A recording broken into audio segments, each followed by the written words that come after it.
welcome to the Corridor of Uncertainty, a podcast at the intersection of mathematics and sport. My name is Rich. And I'm Jess. We're both mathematicians at the University of York who spend far too much of our time talking about sport, so we thought we'd make a podcast so we could talk about it even more. This is our third episode now, so what are we going to be talking about today, Jess? Well, the Royal Statistical Society, the RSS, has got one, more or less. An hero podcast of ours has got one. So I thought we should have, the Corridor of Uncertainty should have one, a statistic of the year. So for us, that's going to be a sports statistic of the year for 2025. Right, so we're 3 episodes in. 2 of them have now been end-of-year specials. Absolutely. That feels right. Yep, so I thought we'd start with a bit of the background, outline the concept, and then before we sort of, I was going to say discuss our suggestions, but I think it might be more heated than that and decide, hopefully by the end of the podcast, what we think is the Corridor of Uncertainty's sports statistic of the year. Well, that sounds good. But we can let the viewers decide somehow, Yes. if you were good with social media. So, can you tell us about where you ripped this idea off from? Well, the first I heard of it was the Royal Statistical Society. They've got 2 initiatives. So they have a statistic of the year, initiative, and then they also brought in their statistics in sports section, of which I am currently a part of, decided to jump on that bandwagon and do a sports statistic of the year specifically. And basically, the idea is this, that you're trying to think, when we say statistic, it means in the way that my dad hates. So like that lies, damn lies and statistics. Right. Like a number Yeah. that's encapsulating something. So it's not a distribution of the year then? No, so it's not like I'm a lecturer in statistics. It's a statistic, right? A number. And so I'm hoping that we can convert my dad with this podcast and show how a statistic can do a good job of, there's a beautiful skill in terms of taking something like the year of 2025 and representing that in one number. I think you've sold that really well. So to sort of show you what I mean by that, I thought we'd look at from the Royal Statistical Society, their statistics of the year for the year 2020 and 2021. Because, like I said, I think when you look back with a bit of hindsight, you can think, did that do a good job? Was that a time capsule, that statistic? Or do we feel like it wasn't? So does that make sense? Yep. So like I said, I'll show you what was chosen in those 2 years. So again, it gives you an idea of what we're aiming for with our statistic of the year. So here we go. The winner, this was 2021, was 53%. The percentage of Team GB athletes at Tokyo 2020 who are female. Right. So actually, with a lot of these things you'll see, though it's the statistic of the year for 2021, things are called Tokyo 2020 because they were done a year later. Hopefully that's the only year when we ever need to do this. Hopefully. Yeah. And already what you're seeing from this is it's like a number and then what that number means.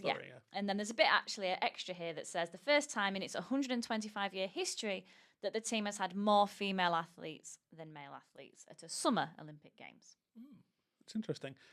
That's kind of surprising in some ways because of team sports that like some things will inevitably take more people. Yeah. And there'll be some sports, I suppose, that they don't qualify for in team sports, depending on, which sport. So. Well, I mean, we could talk for a long time about team sports at the Olympics and so on. But anyway, so that was what they chose. Yeah. In the article, perhaps we'll link to this in the notes, but you can also Google it. You'll find it. Happy with that then, Mitch? Yep, that sounds right. good. Do you want to kick off then? What's your first suggestion? Yep. This one, I'm not going to ask you to guess because you'll never guess this. This is from the world of women's cricket and specifically the women's 100. So in that competition, there's an Australian batter called Phoebe Litchfield. She's from... So she plays for the Northern Superchargers, or she did last year, played for the Northern Superchargers. And she's famous for a certain shot that is now called the Litch Switch, or also known as the reverse sweep. So this is a shot made most famous initially by Kevin Peterson.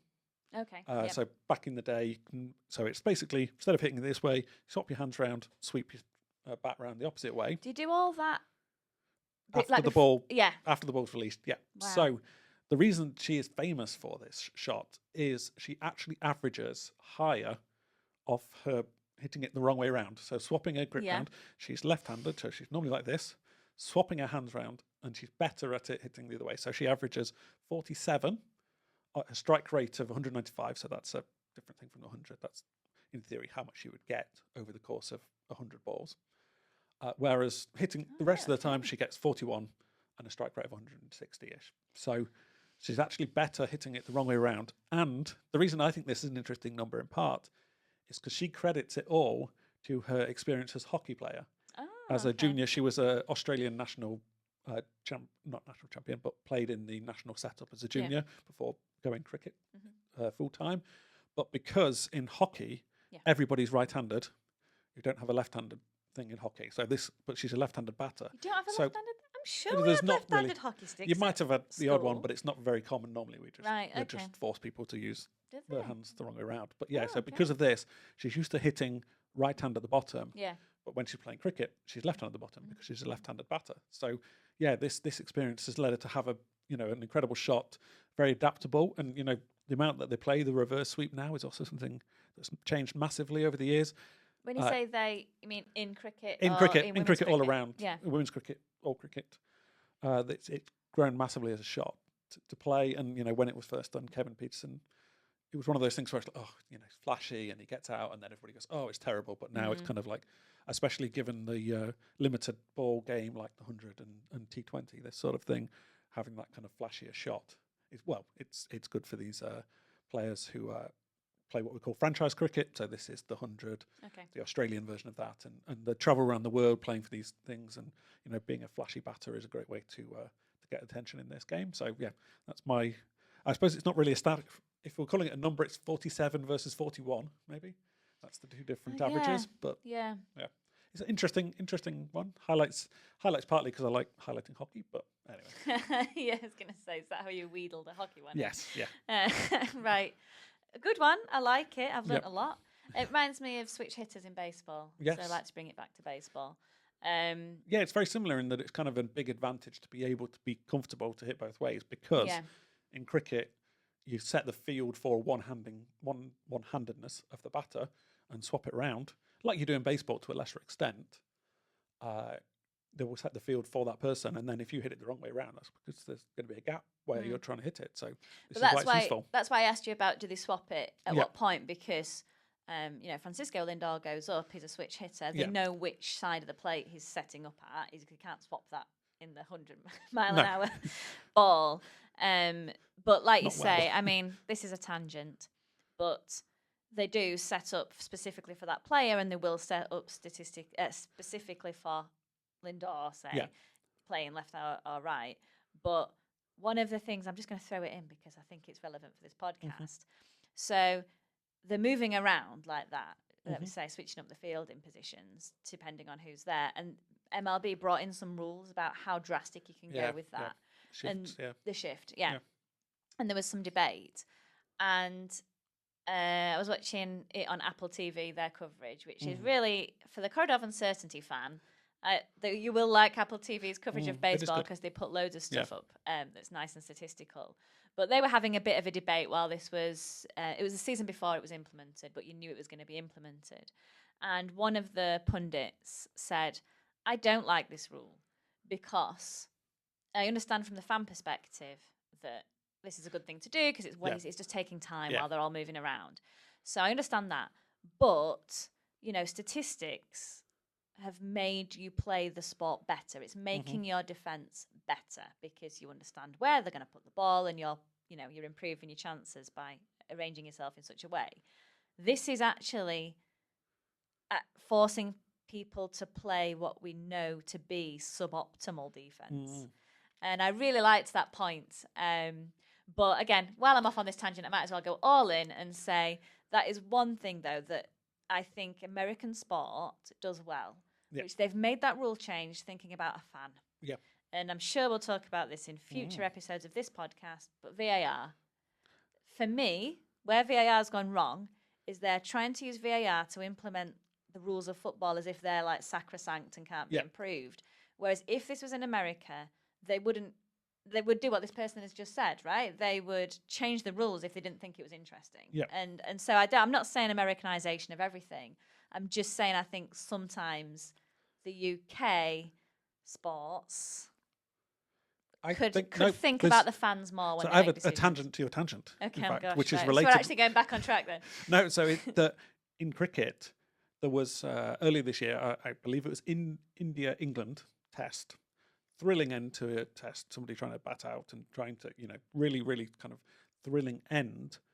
But I remember watching it for quite a while, and I saw like 5 deliveries because of the adjustments to the field. Yeah. Because they were constantly tinkering, saying, no, 2 feet to the left, 3 feet to the right, and you cross over. And kind of all these adjustments meant it was such a slow game that, it made it kind of like very, definitely wasn't thinking about the fan, was thinking about kind of producing the optimal defence.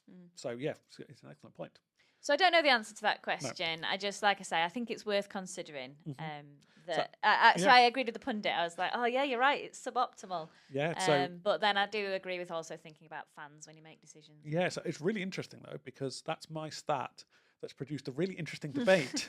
So you're saying that's a good stat then? Yeah, it must be. Okay. Right. Okay. Well, you ready for what's my your next one, go then? Well, sticking with American sport then, I'm wearing my jumper on purpose here to reference the sport. You're not going to get this in a million years, so Boston I'm going to just Celtics. tell you. Yeah, people always go, I didn't know you were a Celtic fan, Jess, after our episode 1 with the Scottish Premier League. It's the Celtics. We're in basketball. Yeah. So I'm just going to tell you what the stat is because you're not going to guess it. So it's 1,297. Right. The number of consecutive double-digit scoring games in the regular season by LeBron James. It's long. That is incredible. Let me just, so as I say, I was trying to say that in a succinct way that'll go on a nice infographic when I win. But to say what this means, right? So in a basketball game, everyone's scoring. LeBron James is getting into double digits, so scoring at least 10. Yeah. In 1,297 consecutive games. That is incredible.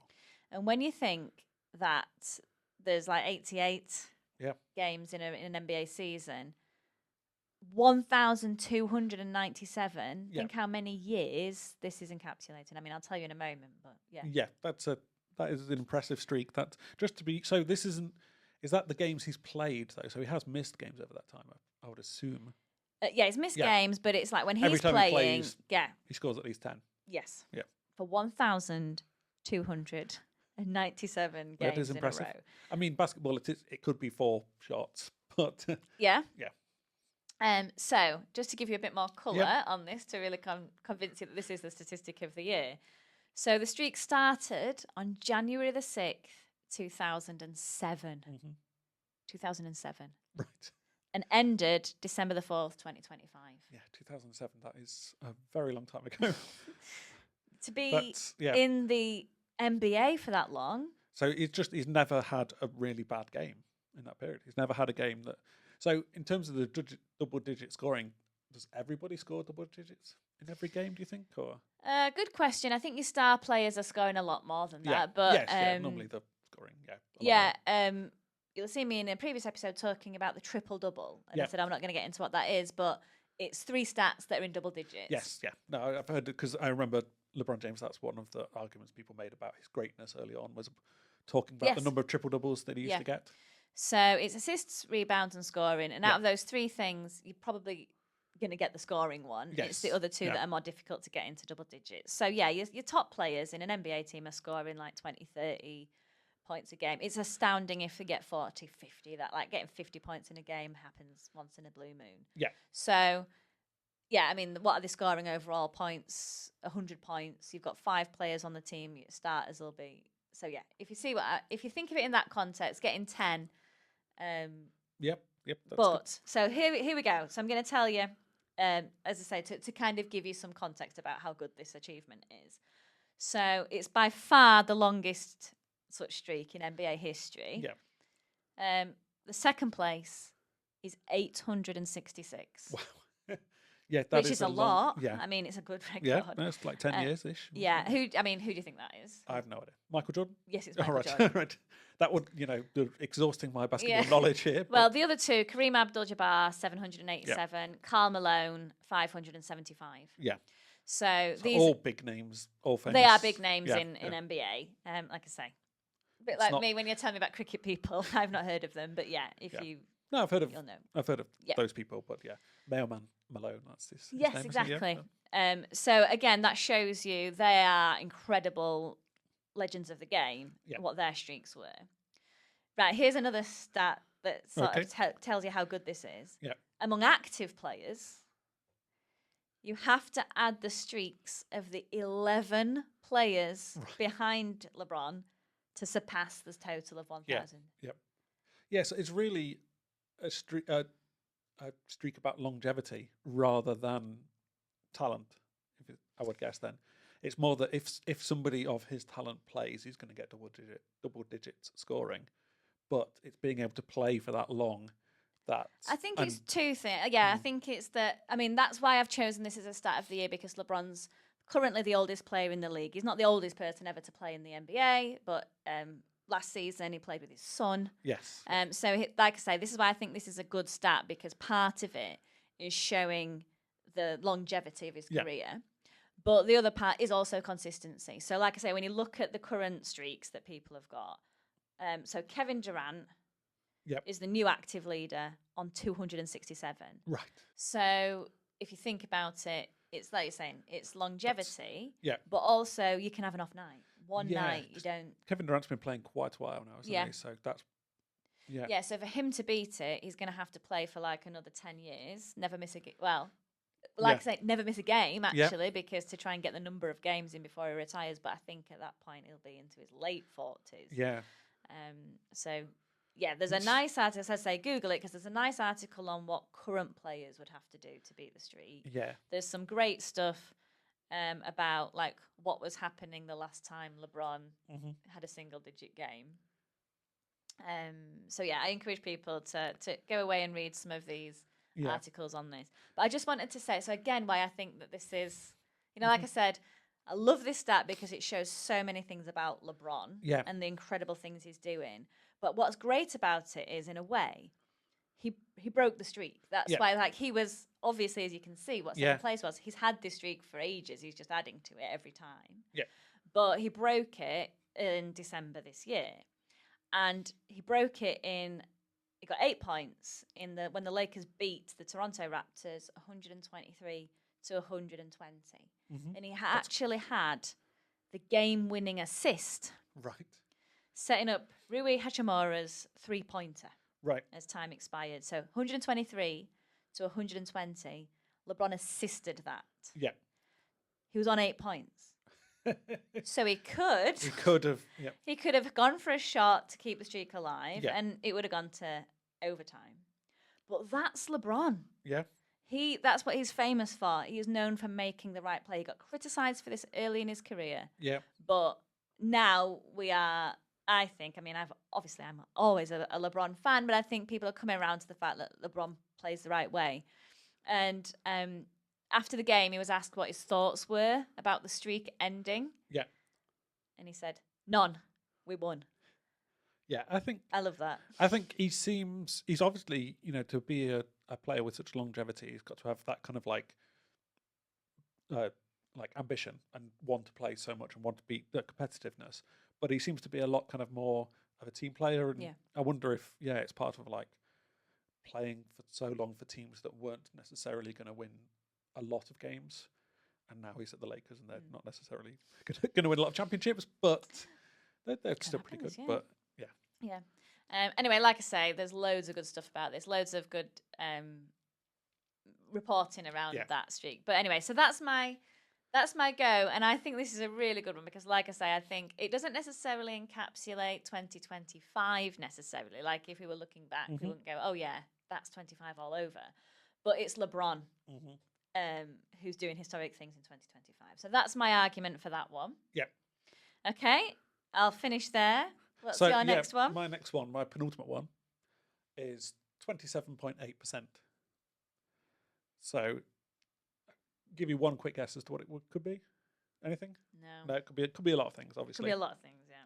So that is up to the end of October, which is where the BBC article I stole this this number from was. You mean you're referencing? I'm your referencing source, the BBC article. So it was the percentage of goals from set pieces in the 25-26 Premier League season. So what's the percentage? over a quarter, so 27.8%. Right. Oh, I like this one. Yeah. This is good. Yeah. So the average since 2015-2016 has been 21.65%. So we've had a small increase, small but significant increase in goals from set pieces. And the reason I think this is interesting is because it kind of highlights the trends that are happening in football, in top level football, about trying to manage the set pieces. But the thing I wanted to ask you about is, how much do you think the analytics based approach that all teams have to football nowadays is informing this? Because you can measure the set piece success percentage, you can watch lots of videos of them very shortly, you can imagine that you're controlling everything, unlike in open play, where it's going to be a bit more kind of like chaotic and not necessarily do this thing to score. It's more like do the same things regularly to score. So I was wondering how much you think it's the current sort of analytics that are informing this approach to the game? I think it's definitely that. Yeah. That's why I like this as a stat, because I do think it shows you where we are in 2025. Because so I was lucky enough to host a panel discussion that contained Matthew Bingham, owner of Brentford, Brighton, known as being the analytical, quantitative-driven football teams in the Premier League. And Matthew, they have, those two owners have history in the gambling industry, so they're bringing that numerate analytical approach. Anyway, so when I was sharing this panel discussion with Matthew Bingham, he mentioned that they specifically thought about set pieces being a place where you could find that sort of, marginal gain or the money ball thing. Like I say, exactly what you've just said there. So I 100% think it's that. And it's, again, this is a really good one that you've picked, actually. Annoyingly. Because there's been a lot of conversation about this. You hear pundits talking about it. Because in a way, this has been frowned upon. This is more... because I'd be interested, this is my question I was going to say, what does that look like in League Two, National League? Are those percentages higher? Because that's kind of the impression we have, that your lower level clubs, exactly what you're saying, you can control these, we can rehearse these things, so that they might be doing long throws. And there's been that discussion about more long throws and even... that's a trend this year in the Premier League as well, is actual people trying the long throw. So I think that's a really good one. But again, just the interesting thing when I was talking to Matthew, one of the many interesting things when Matthew Bingham was talking about this, so they decided to focus on corners as a point of emphasis.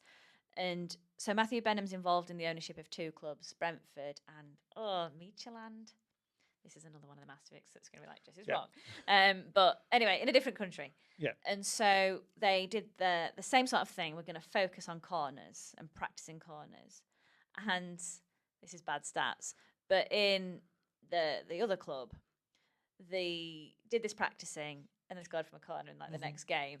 And so, of course, all the players were on board with that. And we'd, as statisticians, be like, small sample size alert. Yeah. Don't do it. But then, of course, the opposite thing happened with Brentford. Like, they conceded from a corner and so on. Yeah. And that was an interesting point that Matthew Bingham was making, which was rehearsing corner, set-piece routines is dull for a football player. So you need to get them on board. And so that was great that they scored early on from that, because then the players were absolutely invested, were buying into it. And I've heard a few stories of this where people have taken an analytical approach in sport. You're often met with resistance because it's not the way it's always been done.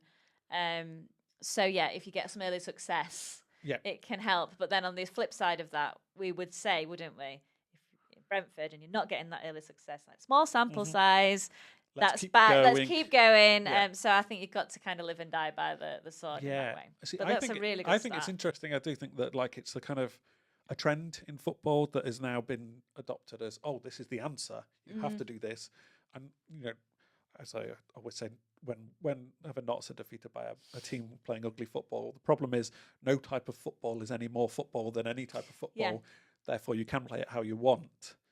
But absolutely. When people are saying, "Oh, long balls," it's not how you do on the top level. Like we were saying before, whatever's the best is but how you it's play not the it, only way to. I think it's seen as pragmatic when it's not always as pragmatic as it seems. I think. But, and let's not start talking about Man U fans who don't just want to win; they want to win a certain way. Well, the other thing I always say is it takes a lot of winning before people start complaining about how you win. True. Man U fans are not complaining. Well, maybe they are a bit. But to pick up on your point, so we, Oldham Athletic, are friends of the show, even though neither of us would.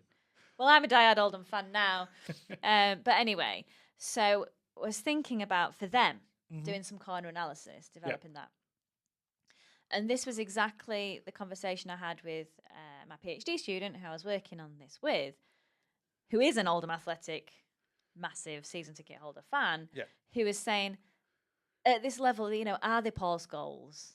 Another Oldham reference. Yeah. Are they putting it on a 5p piece?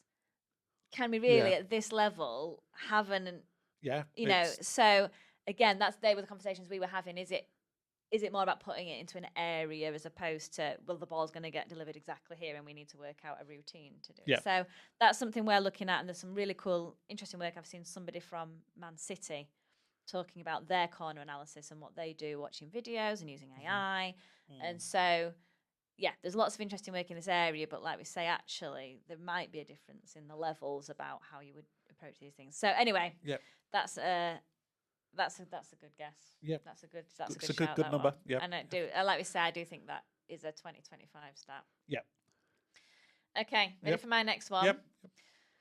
So I've gone with 16.2 million. So it's not going to be a transfer fee. No, because I didn't put pounds on there. Nope, that's even better reason. I was just going with the size, but so it's going to be people watching something, isn't it? It's going to be viewership. Yep. 16.2 is probably going to be UK-based viewership. We've had a few international competitions this time. So what are we going with? You're absolutely right. It's the peak TV audience of the Lionesses' Euro 2025 final victory. Right. And that made it the most watched moment of 2025. Right. So for context, I just had a look, what was the Celebrity Traitors final? Yeah. How many people watched that? So what do you think? It's less than 16.2. Yep, so 15 million. But right. The Traitors is high. I'd never watched Traitors, so I'm sorry. Oh, really? Oh, my goodness. You won't get this next comment that I've made. So I'm just putting this in as a shout out to a future episode of the Code of Uncertainty. Right. So as I say, when I was looking at this stat, I was trying to think, and as we've talked about here, what does that number mean? Is it big? Yeah. Right.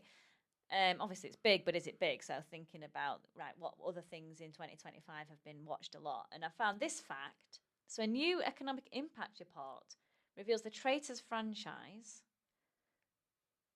Do you know where it's filmed?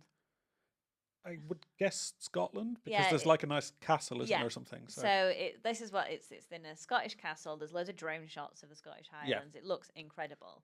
So they reckon that it's generated an estimated £21.8 million boost in gross value added to Scotland's economy since filming began. It. Now, the reason I'm saying this is a shout out to a future episode is because we're going to talk about the cost and the benefit financially of hosting a Commonwealth Games, which is also in Scotland, and it's going to be a friend of the show, Johan of Split fame, who'll talk about this. And when I was talking to Johan about this work, I said, I wonder if the Traitors has had more of an economic impact than the Glasgow Commonwealth Games have. And so I was so happy when I stumbled upon this stat that helped me answer that question. Anyway, so that's a tangent. Yep. Just a few other things then that I just thought I'd throw in. So that didn't make, I thought the stat had to be the 16.2 million, but other things that I found along the way. So what do you think was the most viewed clip from the tournament across BBC Sports social channels? So TikTok, Instagram, Facebook. So they're just talking about BBC social channels. What was the most? I would say it's either going to be a penalty or Lucy Bronze saying, "I love maths." Ah, it's Lucy Bronze, but not our favourite No. clip. There's not. We need to watch it a fair few more to get. It was 12.5 million views Right. for Lucy Bronze strapping her own leg. Yes. Yeah. That was a iconic moment of the thing. Just like Yeah, but I was shocked. It was more than the winning penalty of the competition. More people have watched. It was like Terry Butcher in the shirt, isn't it? It's real in the blood-soaked shirt. It's real. Yeah. Iconic English sport moment of like just the sort of like it's very very summing up somebody whose middle name is Tough. I think just like amazing, just grabbing it. Yeah, get on with it. I want to play sort of stuff.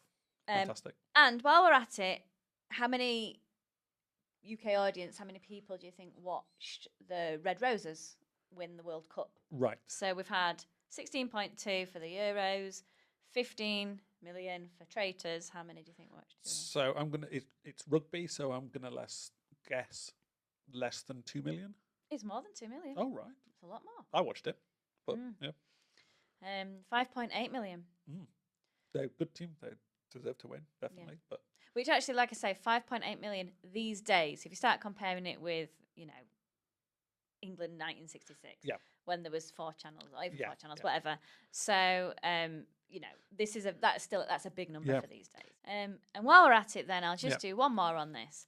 So we've talked about the viewership of the women's Euros finals and the women's rugby finals. What percentage of that do you think was female? I think it's interesting. I think probably more than most football, but I would guess it's probably still not majority. So what number? It's 44% of the Euro 2025 audience and 43% of the Rugby World Cup. Right. Oh, right. So like you said, I was shocked that's interesting about with that. The rugby one is interesting because that's obviously just as the less popular sport. I would have thought. I thought it would skew female. As somebody who goes to the matches, and when you watch it on TV, they had said in the lead up to the Women's Rugby World Cup, they talked about it being an octave higher because it's kids and things in the crowd. And you can feel that and you can hear that on the telly. So, but actually this is saying who's watching it on telly. Yeah. So, and again, I think maybe what I'm thinking is when you're there, it's because you've got that basis of comparison. Like it feels like there's lots of kids and families and women, but maybe that's because I'm just comparing it with football. Yeah. But actually, if I compare it with, I don't know, the theatre or the cinema, that actually they're still not like 50-50 as you would expect. So anyway, I was surprised. I thought it would skew female, but actually, interesting. But anyway, that's an improvement. It's been 20% in the past, so it's like doubled the percentage. So women are watching sports. Everyone watches women's sports. Everyone watches women's sport. I've got an extra thing. Right. But I'm going to put a pause in. So just in terms of the number of people going to the Rugby World Cup, I'm just going to say this really quickly because I've sort of gone here with my stat as visibility. Like we've just said, everyone watches women's sport, so visibility of women's sport, and the number of tickets that were sold. And so the Women's Rugby World Cup broke like so many records. And as I say, I've not got time for me to go through all the numbers I could have picked here for the stat. In terms of the most people watching a women's rugby game, a women's rugby World Cup game, a rugby games, and so on and so forth. There's loads of records, but they sold 440,000 tickets. Yep. Which is more than 3 times the number at the previous Rugby World Cup.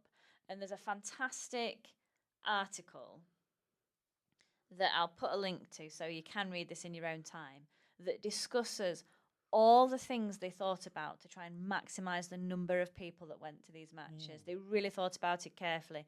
The reason I'm saying why I'm so interested in it is if you think episode 1, the split, when we were thinking about all the things that would go into the number of people that go to a game, it's so great to see that they were maths in action. They were absolutely thinking about these things when they thought about the scheduling and the choices that they made for that tournament. So I really probably should have gone with that one as my stat. But when I was thinking as on a personal level, that would have been my favourite stat. But when I'm thinking about it in terms of the time capsule, I had to go with the 2025 Lionesses final viewing. So that's my shot. So so speaking of time capsules, then, and so the stats I picked out as the top one is not a single number; it's a series of numbers. Okay. But it is the one that I would associate, or the numbers associated with what I would call probably the most incredible sports performance of the year. Okay. Which might give you a clue as to who it is. So if I was to say 3, 1, 6.0, and 10, does that give you any sort of clues? There's some letters behind those as well. I can give you the letters if you want, but the letters will give it away. I'm going to say, I think that they would give it away because I think we're in baseball. So that's the 6.0, isn't it? Maybe yes. Baseball, yeah. Yeah, and when he said letters, I'm thinking ERA or wins above replacement. Yep. Go on then, what is it? So it's 3 home runs, 1 base on balls, 6 innings pitched, 10 strikes. Yeah, this is a really good one. Shohei Ohtani. Yeah. Game 4 of the National League Championship Series against the Milwaukee Brewers for the Dodgers. Probably the greatest single performance in the history of baseball. Yeah. Just winning the game entirely on his own. Incredible performance. So he hit 3 home runs. He had 1 walk in the bottom of the second innings. The home runs, I think one of them hit 470 feet or something incredible distance. But to do that while pitching 6 innings, giving away no earned runs, he gave two hits, 3 walks, 10 strikes in his 6 innings, and they won the game, I think 5-0. So it was just all him entirely, basically. So I'm biased with you on this one because you picked something that I love, baseball. But I think what makes this such an outstanding achievement is that, like you're saying, I think baseball is a sport where you need the team. Yeah. It's not so I think basketball, which we talked about earlier, there's only 5 players on it. A star can carry you. Yeah. Whereas in baseball, you can't just have one person. It doesn't matter if you've got one Normally. star. You're not going to win the World Series. Yeah. So they're normally, like we say, the whole team is needed to win. Yeah. And so what's interesting about this is the 2 sides of the game, the pitching, on their own would have been a statistically amazing game. Yeah. But the fact that those 2 things were done by the same player is absolutely unbelievable. So Ohtani and like is an important game, not just like a random game in the season. It was really important. Yeah. So Ohtani is, a rarity, and the 2-way player is just not a thing anymore. Ohtani is incredible because he's breaking records that were held by Babe Ruth. That's how rare this sort of player is. So he's the first player to do 3 homers and 1 strikeout in postseason. He's not the first player to do that overall, though. In the total game, there is one comparator. So generally, there's no real comparator, but Jim Tobin, I've definitely heard of him. 1942 Boston Braves. So this is definitely a long time ago, against the Chicago Cubs. He went 3 for 4 batting, 3 home runs, 4 RBIs. He also pitched the entire game, so he pitched 9 innings. But he allowed 5 runs in that. So he allowed 5 runs. Terrible then. They did win the game 6-5. But so that was in the regular season. And that was obviously a different game a long time ago, pre-war even, or during the war, I suppose. Yeah. But there's just no comparison for that sort of Ohtani performance these days. There is, he's singular. And that's kind of, I suppose my final statistic is just one of one. He is one of one. Yeah. He is just... To be fair, when I was thinking about my LeBron stat, my other one was 1 of 1 that included Ohtani. So I'm sort of in agreement with you. Do you know? Well, do you have anything more to say on this stat before I move on? Take it away. Because I think actually, I'm thinking through the course of the research for this that we do need a UK stat of the year and an international stat of the year, because there's a difference. So I think I'm maybe ruining our own podcast because I think that you've won, as usual. You've won the international. Although I think LeBron is challenging Ohtani, but I think that one is an outstanding performance. It's the same as my LeBron one. It's like, this is an amazing athlete. It's not necessarily, it happened in 2025, but it doesn't encapsulate 2025. But I think I'm not sure. Well, I would say because LeBron is still in the question of, people will argue for Jordan as being better than LeBron, but I think Ohtani is just kind of on setting records that people, he's not the greatest hitter of all time, he's not the greatest pitcher of all time, but he's in a Venn diagram of the two of those things. Yeah. And as I say, Babe Ruth never hit 3 strikeouts on a pit, and then hit 3 homers and then had a strikeout. Okay. Athletically as well, somewhat different too. Okay, so are you ready for mine? That's my. And this is the one that Jess has been hyping up as the winner. Yeah. So again, I'm going to have a basketball reference here saying it's over. Because, what I'm saying here is when you think about 2025, if we're going to look back on this in future years and we think, what happened in 2025? Mm-hmm. Well, don't just take my word on it, Rich. Why don't we look at the cover of 442 magazine? I've brought a prop. Right? For 2020, the 2020-25 awards. So it's a football magazine. Yeah. Who have they put on the front there? Alexia Russo and Alatoon. Celebrating the Women's Euros. Yep, great. So this magazine is saying it's a football magazine. So in the football world in the UK, what's the moment? It's the Euros. Yeah. And so I'm going to take us right back to what I was saying is the statistic of the year when we're trying to convert my dad. It's one number that's going to totally encapsulate, like we say, that thing that we think is the moment of 2025. Yeah. Why was it the moment of 2025? Yep. This is my stat. So let me get my podcasting voice on. Right. 4 minutes and 52 seconds. Right.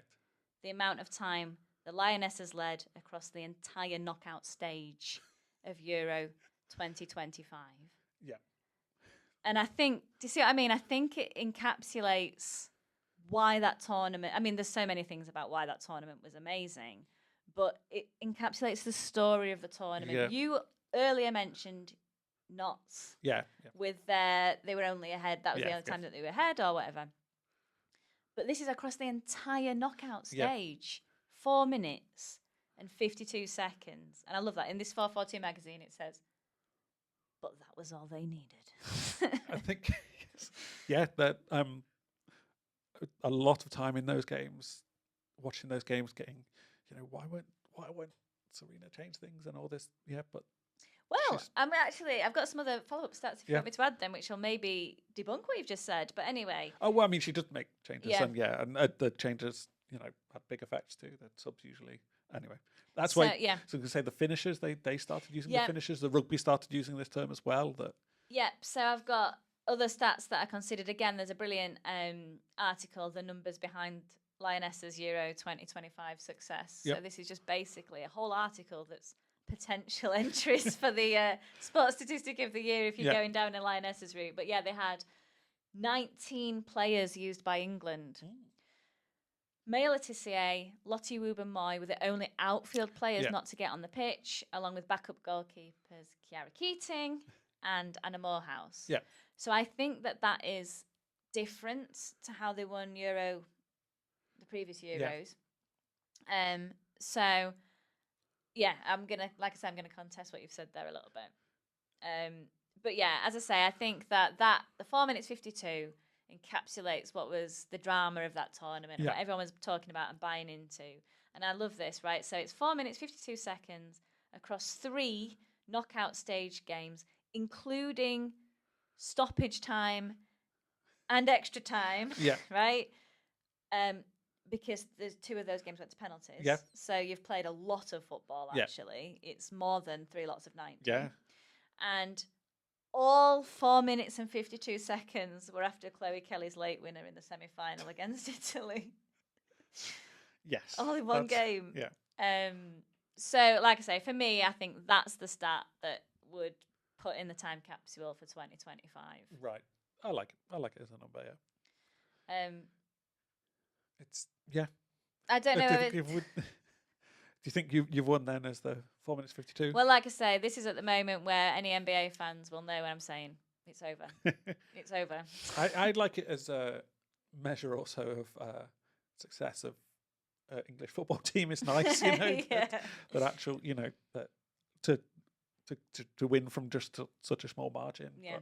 But, It's Yeah. to repeat, Well, that's what I had. So out of that article, we've got 1, number of times an England senior team, male or female, has won a major trophy on foreign soil. 2 consecutive championship wins for the Lionesses. Let's go off on a tangent. 3 for Serena. Yes. 3 in a row.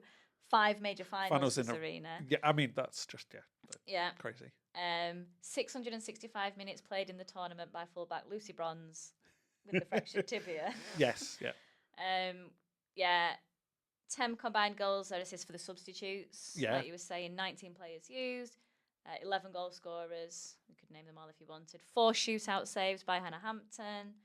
Right, here's an interesting one that goes with your state of English football. 4, England have now won all 4 of their shootouts under Wiegman's management. Yeah. How many has Chloe Kelly scored the decisive penalty in?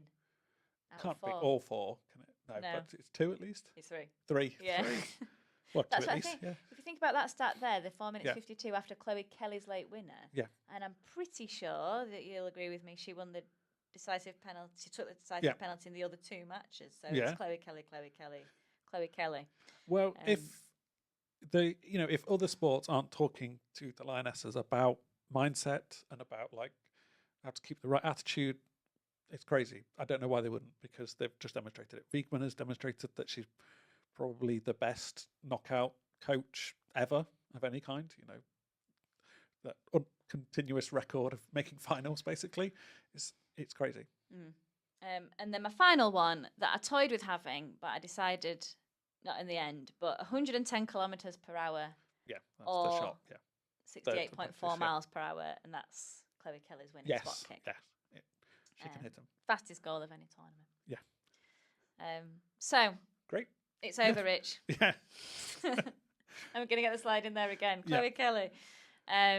So that brings us to the end then of this episode of the Corridor of Uncertainty. Now we've decided what the start of the year is. Yeah. Thank you for watching. We hope to see you on the Corridor of Uncertainty very soon.